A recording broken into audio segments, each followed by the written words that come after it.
It's very, very exciting to be involved with a company where their mission statement is they want to be the biggest and the best by paying the distributors the most money. And you know, there's a 30-year track record. They've never been late on a check. Everybody's happy with the way they've supported us. And we just have to go out and do our job and talk to people. When I hear the word Nu Skin, I just really think of love. You know, I think about the difference Nu Skin has made in so many of our lives, the quality of life that we have because of Nu Skin. I cannot imagine my life without being involved in this journey that we've taken. It's really refreshing to see a company like Nu Skin, be at the forefront of this kind of movement and really solidifying their name globally in the hearts and the minds of so many millions and millions and millions. And I couldn't believe it. I looked at Blake and I thought, you've got to be kidding me. I'm going to have to raise them too, because he was the same age as my son Blake. They were young, but they were professional. They were professional looking. They obviously we had big dreams, but I could tell that they also had big dreams, you know. I mean, they've just kind of stayed the course and always been there, and when you're in the down times or the difficult times, that's when you find out what people are really made of. So when we went to the company, we met up with Steve and Blake, and we were pretty much impressed. These guys were very sincere, very, should I say, down to earth. But I went to Blake's office and I said, Blake, I'm ready to go from part-time to full-time. What assurances do I have that you're going to be around? Because I want to do this for my children, which we have, but in the future, my grandchildren. And he said, there are no assurances, but let me tell you what my goals are, that I'm building this for my children and my grandchildren. And I remember looking at him and believing him and just saying, okay, I think I'm really ready to go. But it was so small, and we always called it, what, Mayberry? Mayberry. Like at the Andy Griffith Show? Yeah. There was such a great show, and it was this quaint little town. And oh my gosh. Provo was this Mayberry, and you would go in there, and everybody was so nice. And I was out here for the first time in September of '89, and it didn't look like this. It was a small building in a small little office. But it was as impressive back then as it is now. I came down and met with Blake and Steve in their offices on the east side of University Avenue on Center Street, the old building before this building, and I had a conversation with them, tried to find out who they were, what their commitments were. The place was kind of crazy. You know, there were multiple people in offices, and some of the offices had 4 to 6 desks in them. Go into this little building down the road, and a 2-story, and I remember Blake had a desk, and I remember there was a couch, and it was like you were walking in someone's little living room. When I first met Nu Skin in Provo, I was overwhelmed. I mean, I felt so welcome. Like, they were glad to see me. Didn't know who in the world I was. After I attended an opportunity meeting, I asked if I could come and visit the company.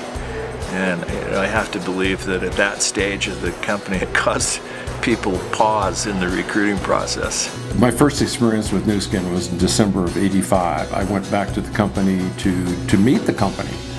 But there'd been a big snowstorm the day before, and the second-story roof caved in and fell down. All of our Nu Skin products fell down on the first floor accountant's office.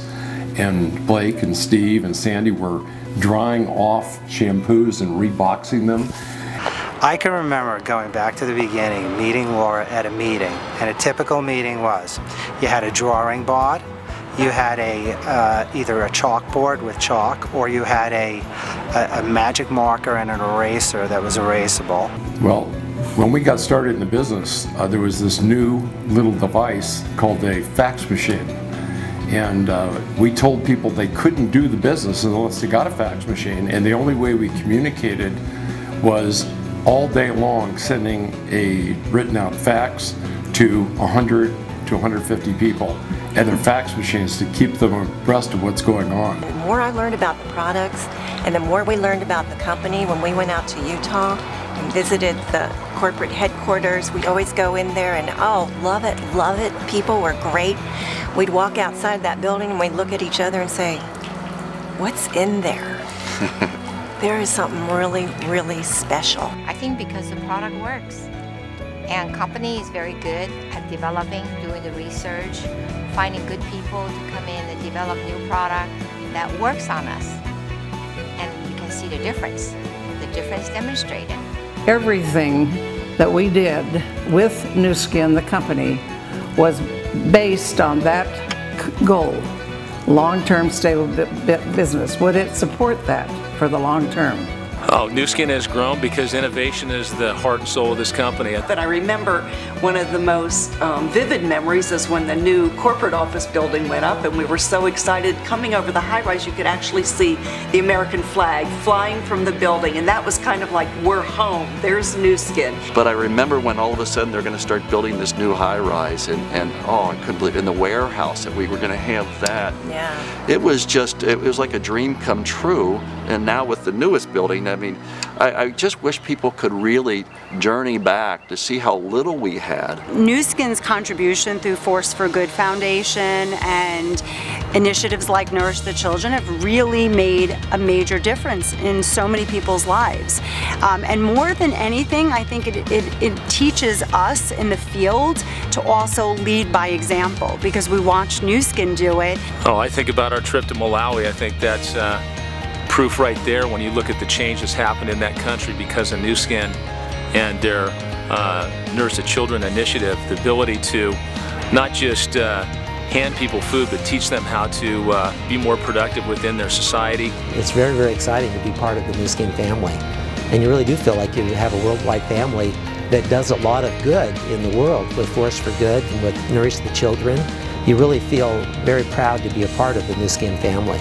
So I think doing Nu Skin, the good part is we find all the positive force, the positive thinking people all come and join and do this business. And we make more friends than we ever knew before we started Nu Skin. We just kind of followed the plan, followed along the system, and kind of stayed in the vehicle, and Nu Skin helped us become successful, not the reverse. But I just see Nu Skin getting bigger and bigger and more people's lives being positively impacted. Things have changed. Obviously, we've grown, we've got the buildings, infrastructure, all that. But as much as things have changed, things have stayed the same. It's more valuable to be one team than to have one dream and to set those goals and achieve them together.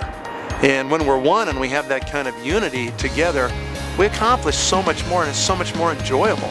But I can honestly say that Nu Skin has always been there for the distributor, and they've never done anything that's going to undermine the distributors. I find that when new distributors come up to me and when I meet them for the first time, after we've talked for a while, the number one question they have is, what would be your number one word of advice to a new distributor that's just coming into this business?